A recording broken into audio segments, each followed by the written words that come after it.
और अब खबरें तफसील से। पीएम मोदी ने जम्मू कश्मीर के जिला पुंछ और राजौरी का दौरा किया। उन्होंने दोनों अजला के सरहदी इलाकों का जायजा लिया। पीएम 25 डिवीजन राजौरी में मौजूद हैं। वो यहां जवानों के साथ दिवाली मनाएंगे। याद रहे कि पीएम मोदी 2014 से दिवाली सरहद पर फौजी जवानों के साथ मनाते आ रहे हैं। इस बार भी पीएम मोदी दिवाली का जश्न सरहद पर मनाएंगे। पिछले साल पीएम ने उत्तराखंड में बॉर्डर पर जवानों के साथ दिवाली मनाई थी। 2014 में जब पीएम मोदी इख्तिदार में आए थे तो उन्होंने पहली Diwali Siachen glacier base camp पर जवानों के साथ ही मनाई थी।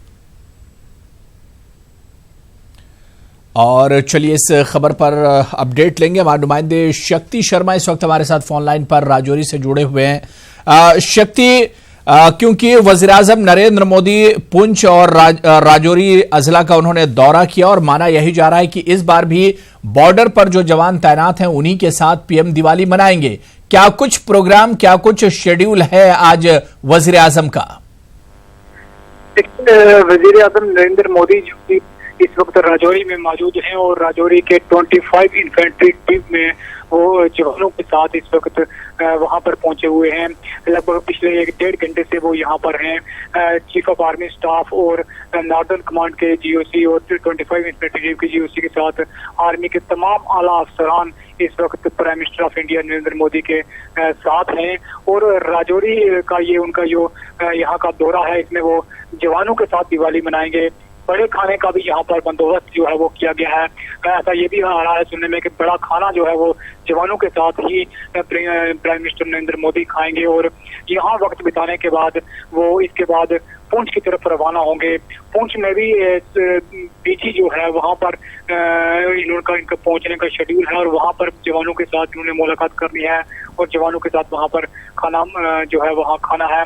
और पिछले लगभग 1-1.5 घंटे के साथ इस वक्त राजौरी में है और राजौरी में जवानों के साथ इससे पहले जो है वो उन्होंने अफसरान के साथ एक मीटिंग की और इस वक्त वो जवानों के साथ यहाँ 25 इन्फेंट्री टीम में है। और ऐसा ये माना जा रहा है कि वो काफी लंबा समय राजौरी और पुंछ में बिताएंगे। शाम तक बिल्कुल शक्ति, जैसा कि हालिया दिनों हमने देखा है कि पड़ोसी मुल्क पाकिस्तान से एक तरह से काफी ज्यादा हालात सही नहीं है और पाकिस्तान के साथ एक तरह से ठनी हुई है। ऐसे में पीएम मोदी इन जवानों के साथ दिवाली मना रहे हैं। कहीं ना कहीं जवानों का हौसला बढ़ेगा जब वो अपने बीच में अपने मुखिया को और पीएम को पाएंगे। बिल्कुल जाहिर सी बात है, क्योंकि राजौरी पुंछ जो कि सरहदी जिला है, यहाँ सरहद में अक्सर गोलाबारी होती है और इस प्राइम मिनिस्टर मोदी का यहाँ पर आना एक बहुत बड़ी बात है, क्योंकि जवानों का हौसला बढ़ेगा। और जिस तरह से राजौरी और पुंछ में जवान जो है वो मुंहतोड़ जवाब दे रहे हैं, इस कड़ा मुकाबला जो है वो सीमा पार से होने वाली फायरिंग का कर रहे हैं, तो जाहिर तौर पर एक बहुत बड़ा हौसला जो है वो जवानों का बढ़ेगा।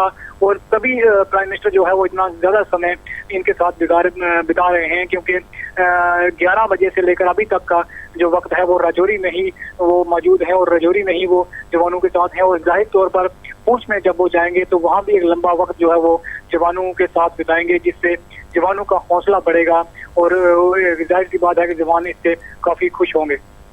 बिल्कुल शक्ति, खबरें सोर्सेस से ये भी मिल रही हैं कि राजौरी और पुंछ के बाद क्या पीएम बालाकोट या लद्दाख का दौरा भी कर सकते हैं और वहां पर जो सरहद और बॉर्डर पर जो जवान हैं क्या उनका हौसला बढ़ाने भी पीएम जाएंगे?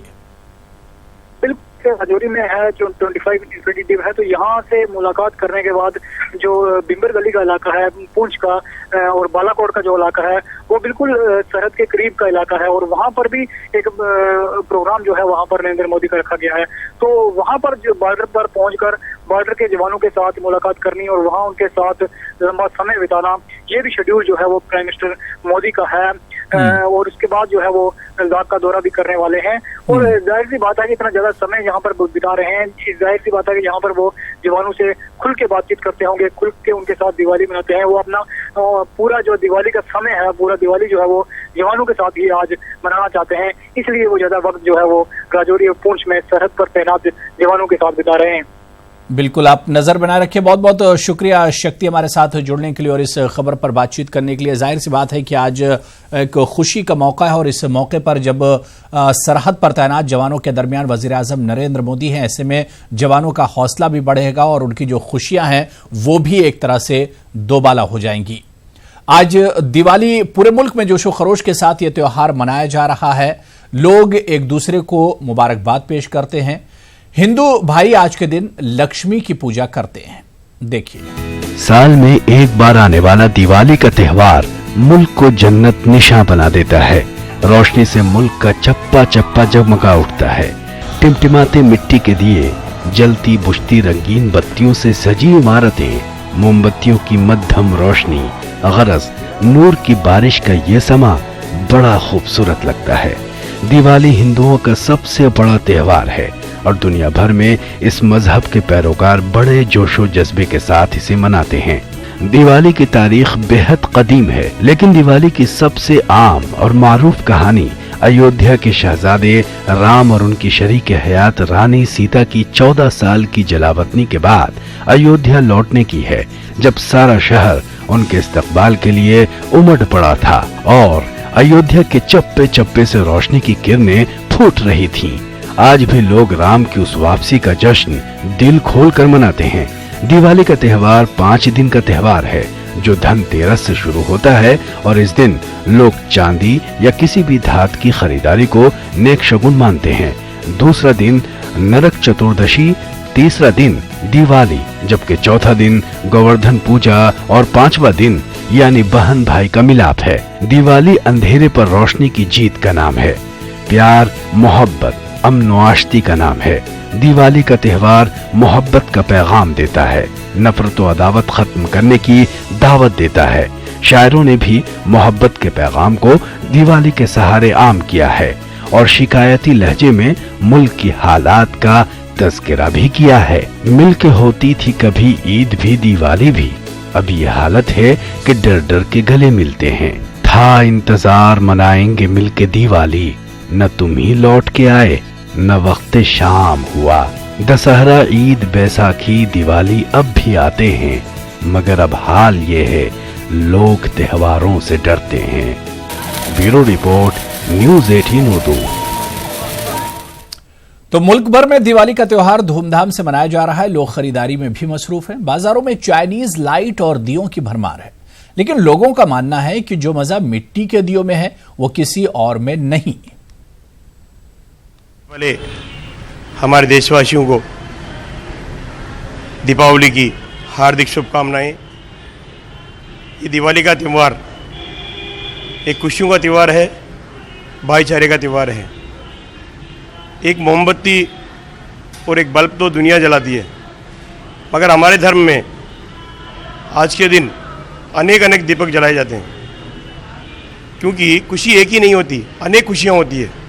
Gave us 2 hours, 1 hour in the morning and 1 hour in the evening to burst crackers. I woke up early in the morning just to burst these crackers, and yeah, it gives me such happiness. Like it is actually a ritual. It's a tradition that we cannot just abandon, and we also have to be eco-friendly. We have to consider the nature, and so be eco-friendly and also follow the ritual. Today is a Diwali, which is celebrated as the biggest festival in India. The festival which lighten each and every moment where we see on roadside, home, we lighten our home with diyas. So this is the festival where we feel blessed, where we get together in a family, we celebrate with a family. We just love celebrating Diwali. क्योंकि basically जो हमारा दिवाली है वो दीपोत्सव है, दिया का पर्व है, तो हम लोग दिया ही यूज करें, ये ज्यादा बेटर है। चाइनीज लाइट बस फैशन है एक, बट रियल जो वज़ीर-ए-आज़म नरेंद्र मोदी का स्वच्छ भारत मिशन और आलूदगी से पाक माहौलियात की तदाबीर का असर इस मरतबा दिवाली पर भी नजर आ रहा है। लोग माहौलियाती आलूदगी को लेकर बेदार नजर आ रहे हैं। दिवाली पर बड़ी तादाद में फरोख्त होने वाले पटाखे भी इस मरतबा इको फ्रेंडली और आलूदगी से पाक बनाए गए हैं, जिसमें न धुआं होगा और न ही गंदगी। अलीगढ़ के नुमाइश मैदान में 500 से ज्यादा दुकानें लगी हुई हैं। खरीदारों का कहना है कि वो माहौलियाती आलूदगी को जहन में रखकर इस मरतबा पटाखों की खरीदारी कर रहे हैं। फूल हर लिहाज से खुशियों का पैगाम देते हैं और हर मौके पर अहमियत के हामिल होते हैं। अगर मौका त्योहार का हो तो इनकी अहमियत मजीद बढ़ जाती है। दिवाली पर पूजा में इस्तेमाल होने वाले फूल और घर की सजावट के लिए फरोख्त होने वाले फूलों से इन दिनों मार्केट पटा पड़ा हुआ है। अलीगढ़ के चौराहों पर लोग फूलों की खरीदारी करते देखे जा रहे हैं। बहुत महत्व है और हम जो भी चांदी के सामान लेते हैं इसका भी बहुत महत्व है, क्योंकि हमारे यहाँ माना जाता है दीपावली में चांदी, पुष्प, मिष्ठान जो मतलब मिठाई होती है, इससे हम अपने घर को सुंदर भी बनाते हैं, लक्ष्मी जी की कृपा भी बरसती है। ऐसा शास्त्रों में, पुराणों में भी इसका वर्णन मिलता है और घर को सुंदर भी बनाया जाता है इसी से। बेसिकली तो कहीं बाहर से रहने वाला हूँ। पहली दिवाली मेरी अलीगढ़ में है और दिवाली हमारे प्रमुख त्योहारों में से सबसे प्रमुख त्यौहार माना जाता है। और हम आज यहाँ फूलों की खरीदारी कर रहे हैं क्योंकि घर को फूलों से सजाया जाता है। फूल हमारे लिए बहुत ही शुभ माने जाते हैं, चाहे कोई भी त्यौहार। नोएडा में ग्रीन पटाखों को लेकर इंतजामिया बिल्कुल सख्त नजर आ रहा है। नोएडा में ग्रीन पटाखों को फरोख्त करने के लिए नोएडा जिला इंतजामिया ने खास जगह मुकर्रर कर लोगों को दुकानें अलॉट की हैं, जिसमें सिर्फ ग्रीन पटाखे ही फरोख्त हो रहे हैं। फजाई आलूदगी पर काबू पाने के लिए ग्रीन पटाखों को बढ़ावा दिया जा रहा है।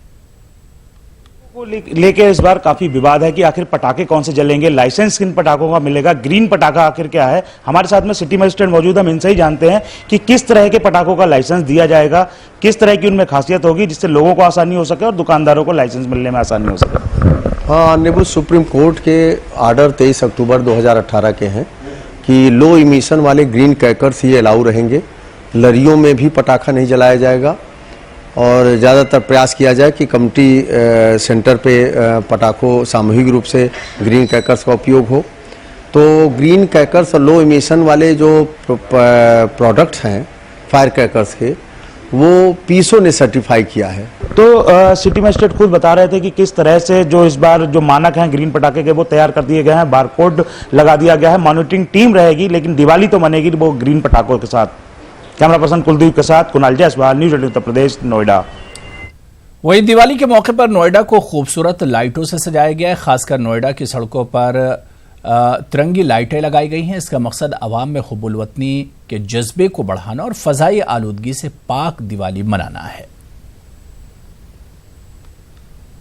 रोशनी का त्योहार, इस दिन लोग अपने घरों को दियों और लाइटों से रोशन करते हैं, जिससे उनके घरों का जो अंधेरा है वो दूर हो सके। इस बार नोएडा अथॉरिटी ने घरों के अंधेरों के साथ साथ जो शहर का अंधेरा है उसको दूर करने की भी कोशिश की है और इस बार सड़कों पर तिरंगा लाइट को यूज किया गया है। आप देख सकते हैं कि पूरी नोएडा शहर को तिरंगा लाइट से सजाया गया है और साथ साथ त्योहारों में देशभक्ति की भावना भी लोगों में आए, उसको लेकर ये यूज की गई है। तिरंगा लाइट्स लगाई गई है पूरे शहर में। ये जो लाइट है ये कम वॉट की है, LED लाइट है, जिसमें बिजली की जो बचत होगी और बिजली भी कम खर्च होगी। कैमरा पर्सन नरेश के साथ प्रीति श्रीवास्तव, न्यूज़ 18 दिल्ली। खबर उत्तर प्रदेश के फर्रुखाबाद से है, जहां एक घर में धमाका हुआ। इस धमाके से पूरा घर तबाह हो गया। इस हादसे में 2 अफराद शदीद तौर पर जख्मी हुए, जिन्हें फौरी तौर पर अस्पताल में दाखिल किया गया है। एक नौजवान की हालत नाजुक बनी हुई है। बताया जा रहा है कि मकान में गैर कानूनी तौर पर पटाखे बनाने का काम चल रहा था। पुलिस मामले की जांच में जुटी है। दिवाली के मौके पर हर साल पटाखों से होने वाले हादसों के मद्देनजर लखनऊ में सभी अस्पतालों में अलर्ट रखा गया है। सभी अस्पतालों में अलग से न सिर्फ बेड तैयार हैं, बल्कि डॉक्टरों की टीम को भी हंगामी हालात से निपटने के लिए तैयार रहने को कहा गया है। होली का त्यौहार जो होता है कि हम सभी लोग जानते हैं दीपों का त्यौहार होता है, लेकिन इसको लोगों ने पटाखों से प्रदूषित कर रखा है और उसी के मद्देनज़र जो है चिकित्सालय में अलर्ट जारी किया गया है। चिकित्सालय में हम लोगों ने 15 बेड जो है मेल मेडिकल वार्ड में, 15 बेड जो है फीमेल मेडिकल वार्ड में और 30 बेड जो है बर्न वार्ड में आरक्षित किए गए हैं। आर्थोपेडिक सर्जन और नेत्र रोग विशेषज्ञ को राउंड द क्लॉक अस्पताल में रहने के लिए कहा गया है और समस्त चिकित्सकों को आगाह किया गया है कि अगर किसी भी प्रकार की सूचना किसी भी माध्यम से, चाहे व्हाट्सएप है, SMS है या इलेक्ट्रॉनिक मीडिया से मिलती है, तो तत्काल सभी लोग चिकित्सालय में आ जाएं। इसके बावजूद भी हम आम लोगों से यही अपील करेंगे, दीपावली का त्यौहार आपसी प्रेम, आपसी सौहार्द का त्यौहार है। इसको आपस में मिल बांट करके मनाएं, लोगों से गले मिलें, खुशियाँ मनाएं, मिठाई बांटें, पटाखों का प्रयोग ना करें, क्योंकि पटाखे जो होते हैं ये स्वास्थ्य के लिए अत्यंत हानिकारक होते हैं। छोटी दिवाली के दिन रिलायंस ग्रुप के चेयरमैन मुकेश अंबानी बद्रीनाथ धाम पहुंचे और मंदिर के दर्शन किए। इसके अलावा वो लक्ष्मी मंदिर और कुबेर मंदिर भी गए। मंदिर के इंतजामिया ने बताया कि मुकेश अंबानी ने मंदिर के चंदन और केसर के लिए हर साल की तरह 2 करोड़ रुपए दिए। साथ ही मैसूर में चंदन की खेती के लिए जमीन को वक्फ करने की बात कही है।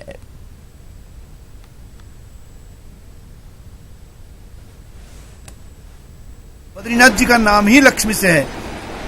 बद्री तृणाय मंडिता पुण्य का स्तरी, अनेकानेक बद्री वृक्ष यहाँ पे और पूर्व में देखे गए हैं और बद्री के रूप में साक्षात लक्ष्मी ने सेवा की है। अमृतम स्रवते याही बदरी तरुयोगतः बदरी कथ्यते प्राज्ञ ऋषिणाम यत्र संचयः। मशहूर सैंड आर्टिस्ट सुदर्शन पटनायक ने ओडिशा के पुरी बीच पर खूबसूरत मुजस्समा बनाया। इस बार उनका थीम है ग्रीन दिवाली। सुदर्शन पटनायक ने अपने आर्ट के जरिए आवाम से अपील की है कि वो दिवाली के मौके पर पटाखों से परहेज करें और ग्रीन दिवाली मनाएं।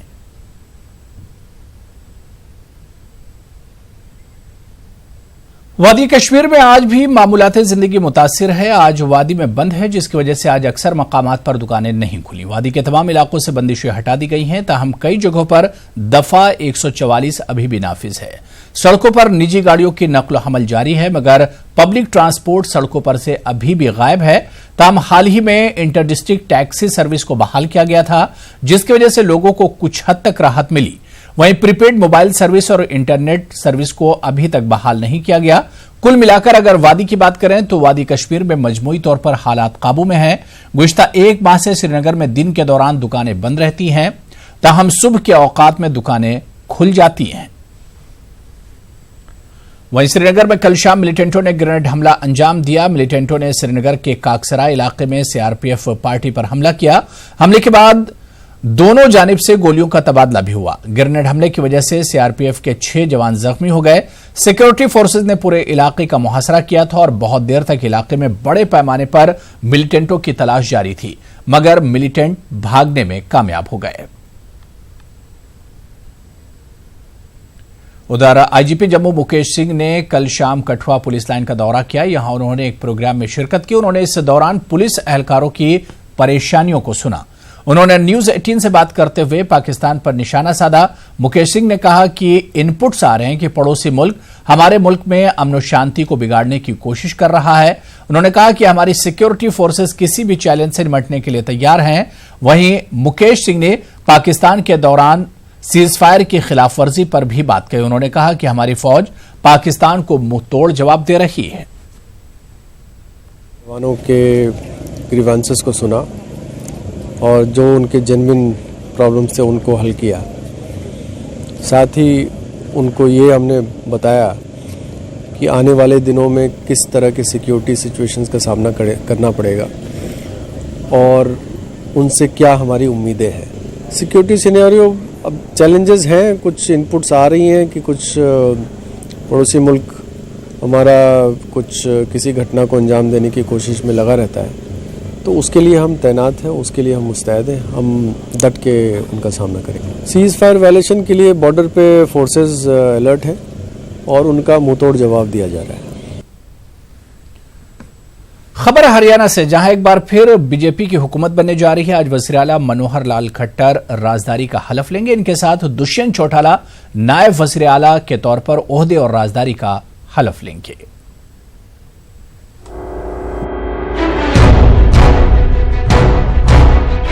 मनोहर लाल खट्टर हरियाणा के दूसरी बार वजीर आला बनने जा रहे हैं, लेकिन इस बार हरियाणा में अपने दम पर बीजेपी की हुकूमत नहीं बन रही है, बल्कि जेजेपी के साथ मखलूत हुकूमत बनेगी, जिसकी हलफ बर्दारी की तकरीब आज चंडीगढ़ में वाक़े हरियाणा राजभवन में होगी, जहां वजीर आला मनोहर लाल खट्टर के साथ दुष्यंत चौटाला भी नायब वजीर आला के ओहदे का हलफ लेंगे। 2:15 बजे शपथ ग्रहण का यानी समारोह होगा, जिसमें मुख्यमंत्री और साथ में उप मुख्यमंत्री, ये शपथ तो अभी से बता दिया गया है और इसमें सामूहिक रूप से भारतीय जनता पार्टी और जननायक जनता पार्टी तथा 7 निर्दलीय विधायक, ऐसे कुल मिलाकर 57 विधायकों का ये जो दल है, एक सरकार बनाने का हमने दावा पेश किया। आपको बता दें कि कल मनोहर लाल खट्टर को बीजेपी की कानून साज पार्टी का मुत्तफ़िक़ा तौर पर लीडर मुंतखब किया गया। पार्टी के 40 नौ मुंतखब अरकान असेंबली की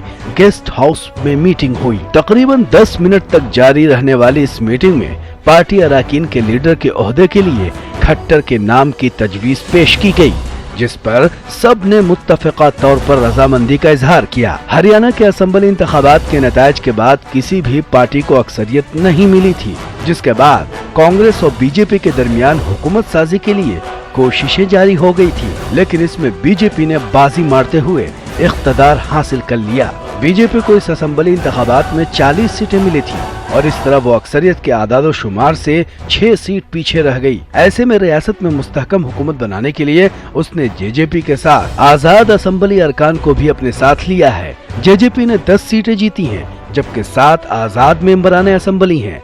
रियासत की 90 रुकनी असेंबली में हुकूमत के पास अब 57 मेंबरान असेंबली होंगे, जो अक्सरियत के जादू के आदादो शुमार से 11 ज़्यादा हैं।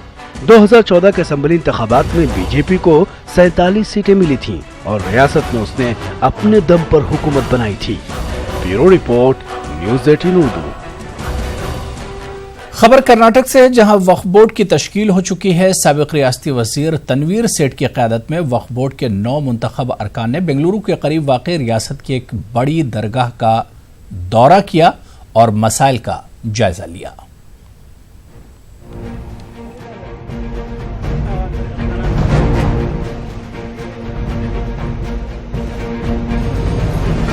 बेंगलुरु के करीब चिंतावनी शहर में वाक़े अम्मा जान बाबा जान की दरगाह का शुमार कर्नाटक की बड़ी दरगाहों में होता है। रोजाना यहाँ 3 से 4 हजार ज़ायरीन क़याम करते हैं।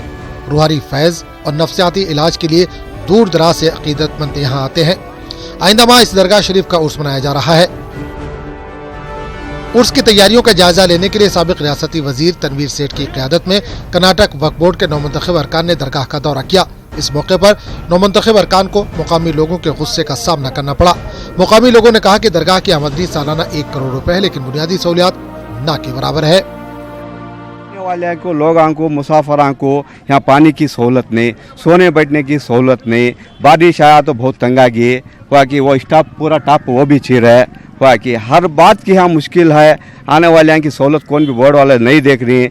यहाँ है क्या है करके बोले तो यहाँ गाँव वाले क्या कर सकते हैं, वहाँ की जिम्मेदारी नहीं है। मैनेजमेंट कमेटी बनाने के वास्ते वो उर्स हो जाए ऐसा वैसा बोल के 4-5 साल के ठुकरा लगा रहा है।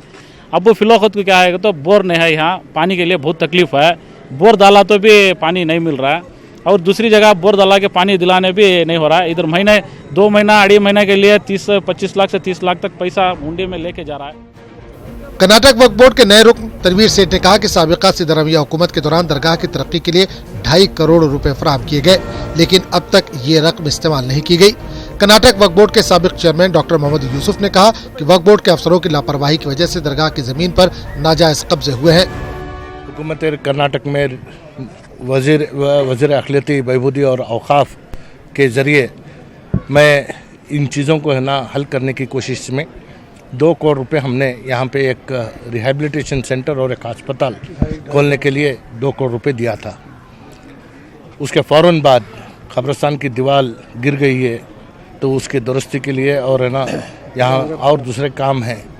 लंगर खाने को भी यहाँ से है ना शिफ्ट करके नए तौर से बनाने का था, तो और 50 लाख रुपए मैंने दिए थे।